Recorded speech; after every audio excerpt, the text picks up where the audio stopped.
Hə? Səfiyə alıdır. Kızın adı değil. Değildi çaş kız da geldi. Gizlerim var da. Bir dənə qızım var, 2 oğlum. Ay yaxşı. Hə. Yaxşı. İstəyirdim gətirəm bura, dedim amma işim var. Gələn dəfə gedərik, nə olar? Dedi ki, sığorta işləyirdim, gətirəm. Haycan. Kızım var da. Gözü geçer. Mənə verə.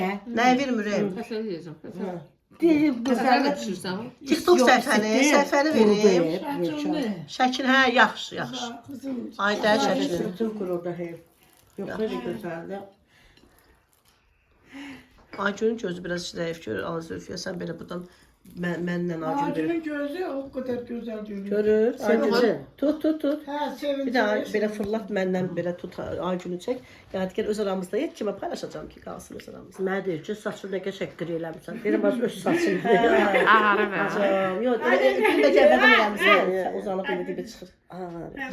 Onlar çəkirəm. Mən də ağarım. Onlar da çək. Deyir, bəs mən? Can aysi.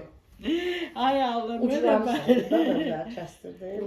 Çıxdıqca bunu. Mən Sən gördün mən şeyi necə tapdım müəlliməni. İndi mamamla danışacağım. Bazardan çəkdirsən. Mənim şəklimi qoyub profilə, statusuna qoyub yazıb